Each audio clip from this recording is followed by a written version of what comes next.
Hey folks, it's Dr. Brenda, sociologist, financial coach, founder of Gutsy Women Finances Community, full-time RVer, traveling the country with my 3 cats. I'm here at Cedars of Lebanon State Park in Lebanon, Tennessee.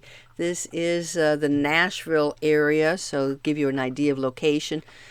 This campground, I'm giving it a 3 campfires out of 5 campfire reviews. Hey, before I forget, please subscribe below and hit that bell to be notified of new campground reviews, new videos as they come in.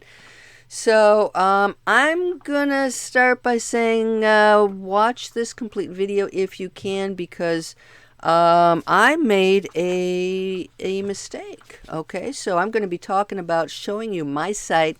I'm going to be holding this up and I'm going to be talking about, there we go. So I'm going to be talking about the 3 different campgrounds here, campground 1, 2, and 3.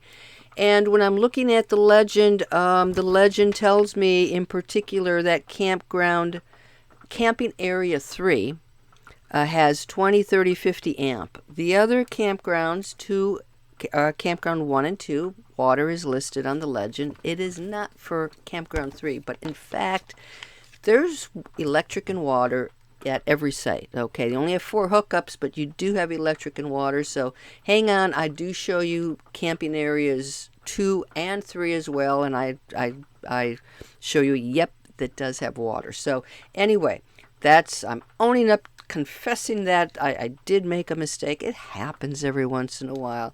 So let me tell you why this gets a 3 out of 5. Let's go right into it.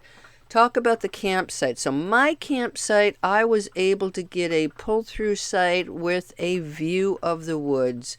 But next to me, I'm feeling a little bit like I'm at a private resort where everything is squished together. So your picnic tables are right next to the RV next to you, and so again, that is camping area 1. If you go into 2, but especially 3, you've got spacious pads and spacing between you. So it really depends on which camping area you're in. So definitely I'm recommending camping area 3. If you can get there, do it. But my campsite, it's also pretty dirty. I have not seen anybody come through here. I've been here for most of the week. This is a weekend campground. It is jam-packed on Friday, Saturday, Sunday morning. It clears out. So definitely it's a weekend campground. It is a weekend park. So when I walk you through the areas of the park, I've got it to myself. So definitely be aware of that. So the campsite, pretty mediocre. The restrooms, and again, here's where I actually have two. I'll show you 2 restrooms. The one in my camping area, which is pretty nasty, and then there's a restroom in camping area 3 that I checked out. And again, go with camping area 3 if you want the better campsite. If you want a better restroom. Amenities and trails. There's actually quite a lot of stuff going on here. So there's a sign for a swimming pool. Now, keep in mind, there is no swimming pool. The swimming pool has been converted to a splash pad. So, kids can go splashing around there. There are a number of trails. Be careful because things can get kind of muddy. There's also a cave. Well, occasionally they have events on the weekends with a cave tour, but again, very, very muddy.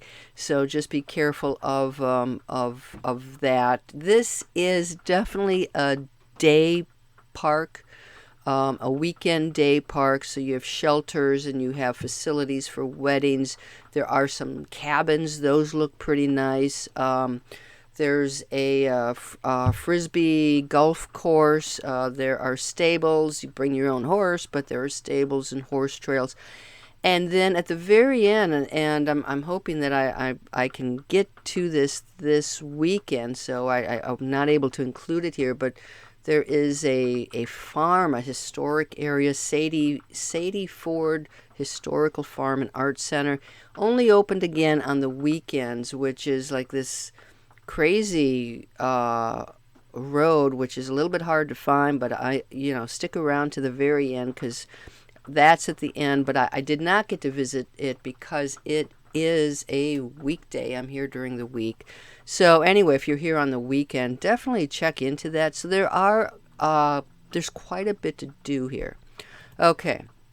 Safety, I really didn't have the safety concerns. Not too thrilled with some of the shower facilities. The one I was in was missing a shower curtain, and you had a door. But I've seen enough rangers, the trucks rolling around here. I really didn't have safety concerns. Didn't have a lot of rowdy people here, so that's good. Cleanliness, cleanliness is like one of the categories that I periodically think, well, I'll remove it because there's almost no difference in the parks. It's usually a 4 or 5. I talk about recycling. There's recycling here, but it's just trashy. I mean, the posts, you have to put your tag on the post. The tag comes down, it's on the ground, and it sits on the ground. My site in particular is littered. There's stuff here that the previous campers left by the campfire. And that bathroom, I don't know what year it's been cleaned, but the cleanliness, in fact, if you look at these ratings, I'm like, well, okay, they got a 3, a 3, a 5, a 4, a 3. Why do I give them a 3? And that cleanliness in the bathrooms, whoa, really bring them down quite a bit. Value, I think it has good value, so $28 a night plus tax, plus there's a online reservation fee. I have a pull-through partial hookup, so mine is 30 amp and water. So it's a pretty decent park. I also have to tell you that I love the Corps of Engineer campgrounds in the Nashville area. There are some fabulous ones. They were all booked up, so I didn't get to those on time. And I have family here, so this is very convenient for me for visiting family. But otherwise, I probably would have, if I could have, selected another campground. So 3 out of 5, it is what it is. Stick around, watch the video. If you stay at Cedars of Lebanon State Park, I'd love to know what your experience was and, whether you had any issues or maybe you thought it was a 5. I'd love to hear from you. All right, until the next campground review, you guys, take care. Maybe I'll see you out on the road. Bye-bye.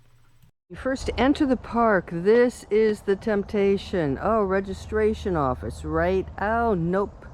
Keep looking, guys, because this is the park office.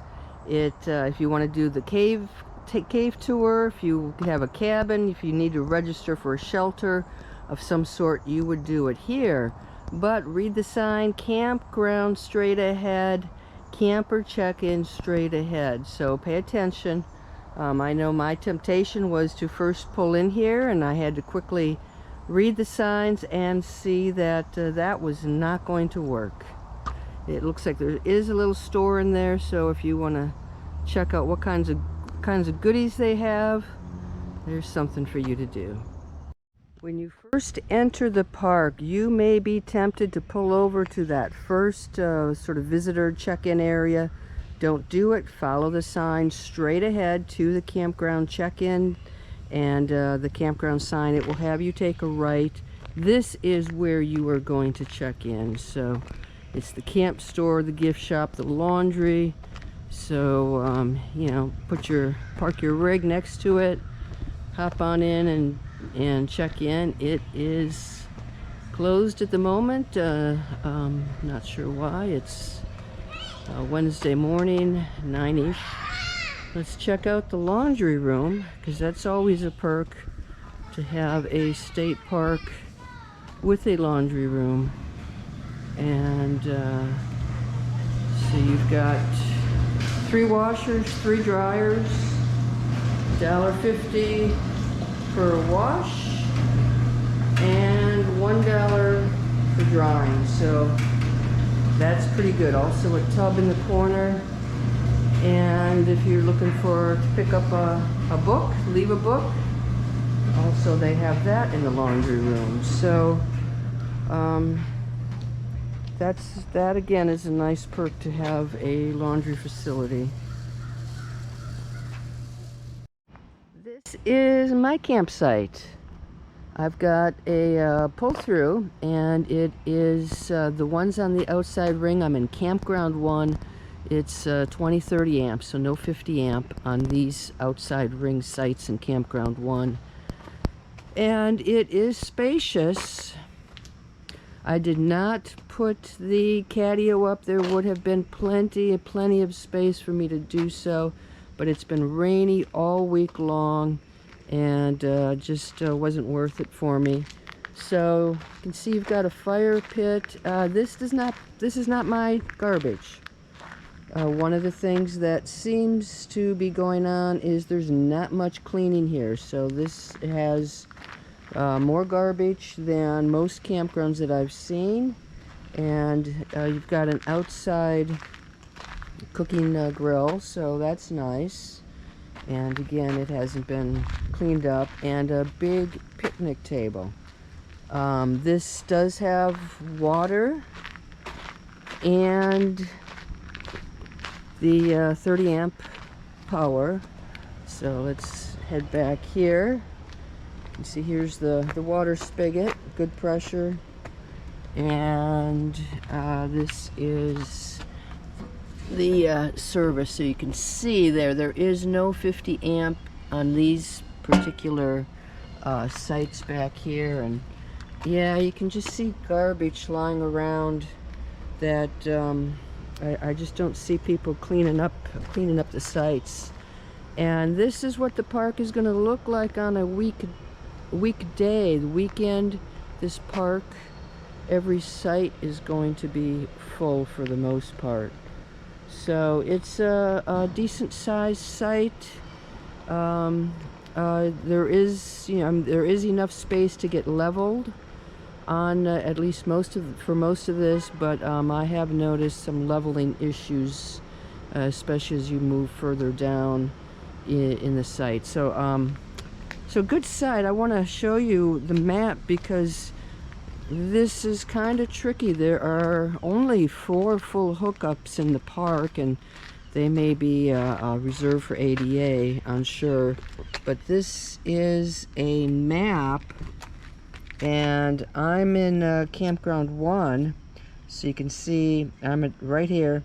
So this is all 20-30 amp electric service and water. Everything in pink here is actually 20 and 50 amp. So again, green is the 20-30 electric service. So I'll show you Campground 2 next. Camping area 3 is 20-30 50 amp, but no water. So make sure that you study up before you pick a site, because it is a little confusing as to what you're going to get. So I would be pretty miserable, I have to say, if I had a site squished in there with everybody else, because boy, the weekend people were right on top of each other. I booked early, so this is my view, much more preferable to me. And this is the restroom facility. Let me back up a little bit. So I'm in Campground 1. It's going to be a little noisy when I walk in. They've got a fan blowing. It's a humid June day here. So let's go ahead and look at the women's restroom.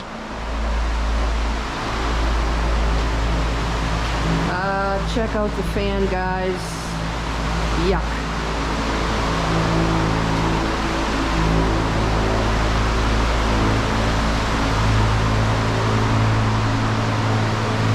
Hey folks, got 3 sinks, dispenser broken, no countertop, 2 toilet stalls, and I don't know if you can see this. Okay, this is 2 showers. This one does have a shower curtain on it.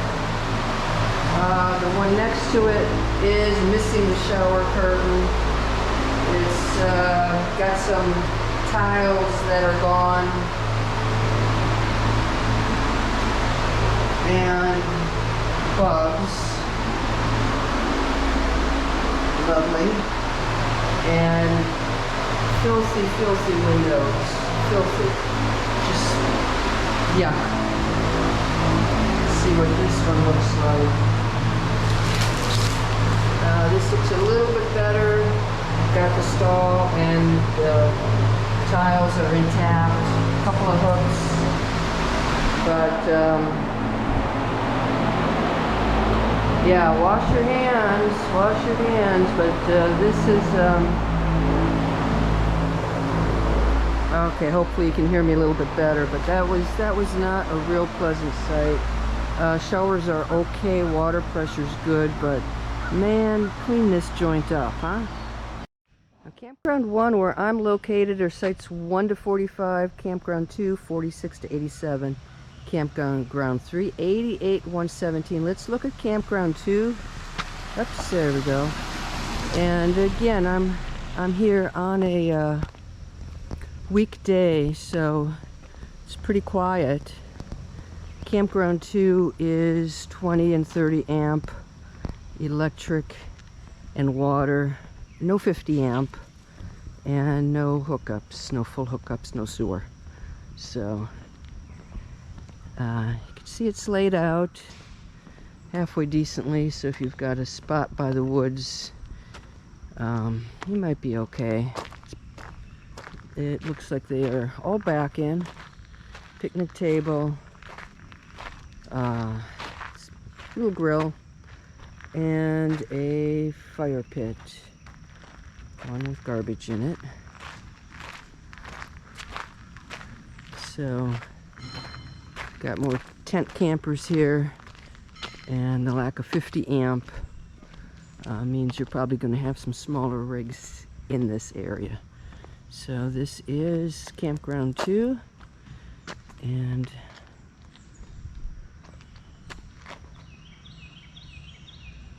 water, electric, up to 30 amps.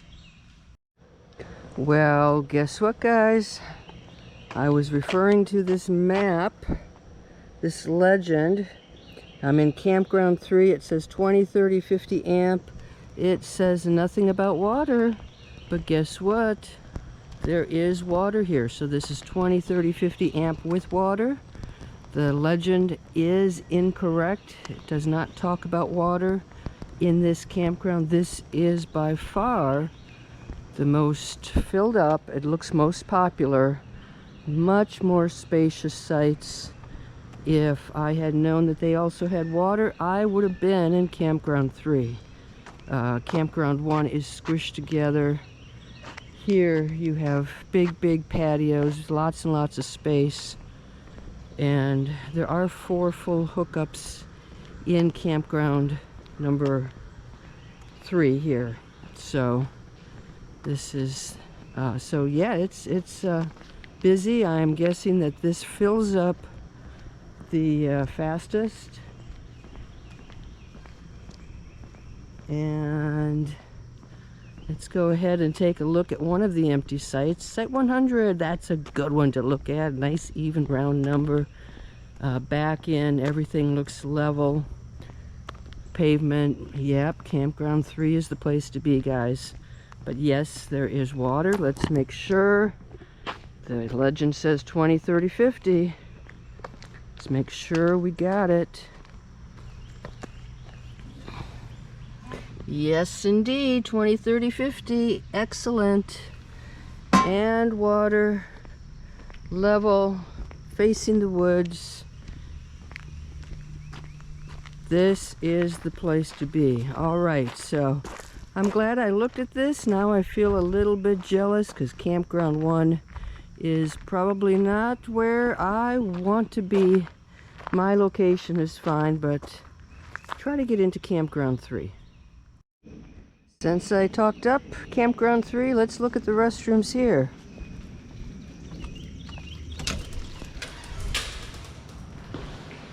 Okay, very different.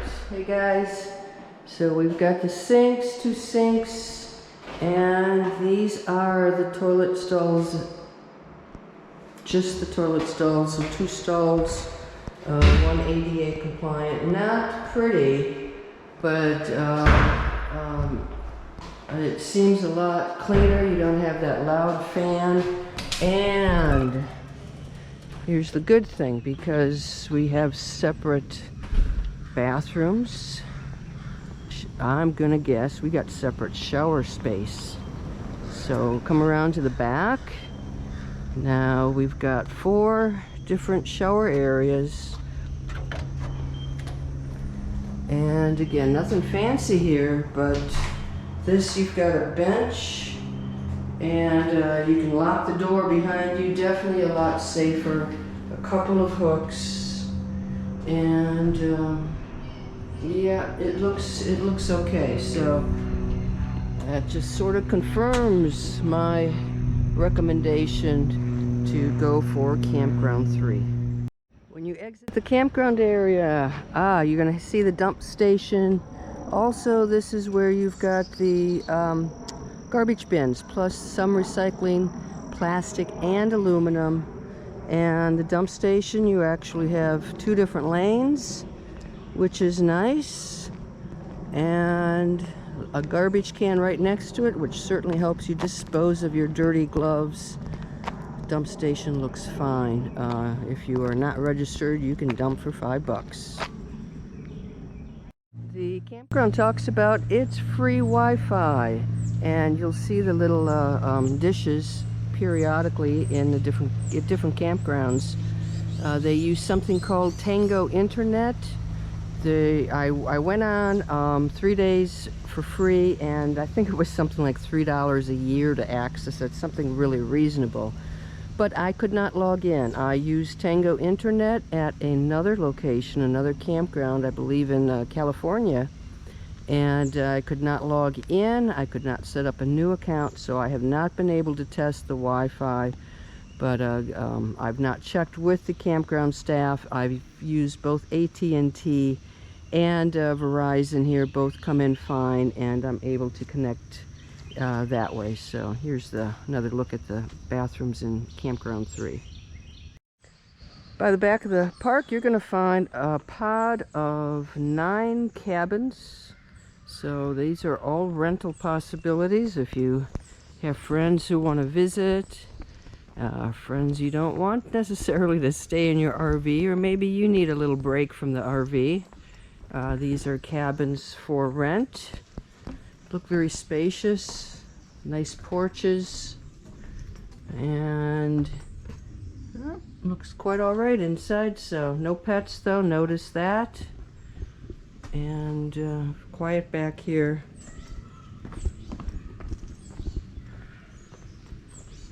Don't know how many they accommodate, but they look like they're relatively big cabins. So if that's up your alley, enjoy. And there is a group lodge in the park, so this is what it looks like, at least from the outside. If you're interested in renting that, you might want to check it out. Looks like they can accommodate a pretty large group. There is a lodge, but I don't believe this is a lodge the way you think of a lodge. Seems to be a event venue. So this was busy on the weekend with a wedding party, and that looks to be what it is primarily used for. Now let me walk you around back here, because I'm gonna stop and start just to give you a sense of where you are in the park. And this is towards the front half of the park, and you can see it's very nice and open. Nature Center is right over there. Let's go check that one out. Now check the event calendar, because they have cave tours every now and then. This is the Jackson Cave Trail, and this is a recreational cave. They require you to register at the main park office. It's not the campground office. There's a main office when you first enter. It notes that the cave is muddy with a lake in back, 200 by 12 feet wide. It has been raining all week long, so I haven't had the chance to check out the trail or the cave. It certainly is something that I would love to do, but I don't exactly have my mud shoes on, but this gives you a little sense of what the trail might look like, and it is right next to the nature center. This is the nature center. There's a little free library there, and it happens to be closed today. It is Wednesday. Let me see if I can get some information on hours. And I don't see any information on the hours, so I guess check the main office if you want to see what's inside the nature center. I'm going to walk around because there's some really cool artwork on part of this that you might enjoy. Native plant garden, so they've got that in the back. Playground, shelters, some picnic tables, open area again. It's called Juniper Gazebo. That looks pretty neat, and that's all right by the nature center. It looks like they also have tennis courts right behind the gazebo. So if you can see the tennis courts back here, this is a really nicely done native garden, and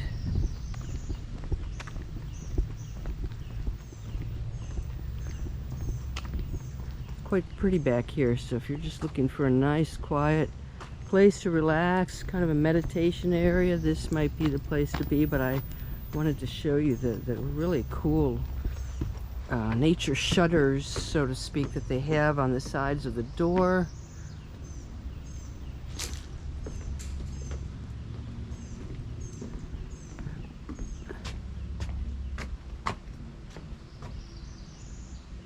So it's definitely nature oriented.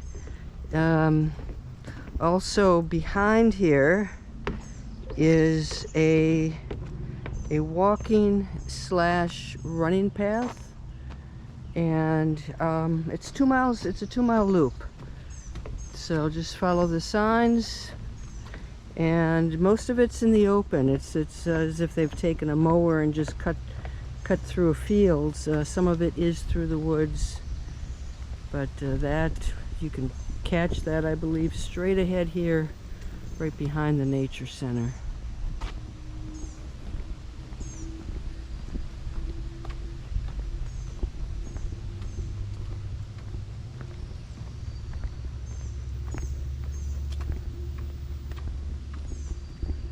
And we'll end with a squirrel on the rock. I'm at the picnic area. This is in the back of the rear part of the park. Also a little playground here. Covered shelters that one can reserve. A couple of slides. And this is what the picnic area looks like. And again, I'm here on a weekday. The park has a totally different feel on the weekends when this is all very busy. So it's a pretty nice area, pretty spacious.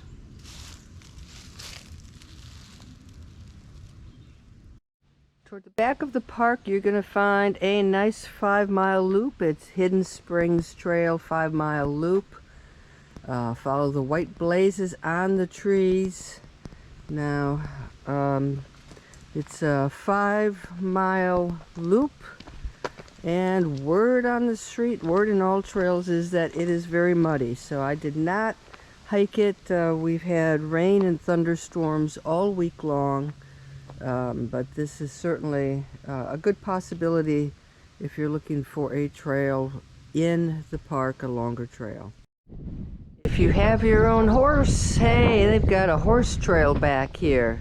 Also at the back of the park, and some stables here. They do not have horses trail rides themselves, but this is set up for people who already have their horses, who are coming coming over and wanting to look, find a good trail.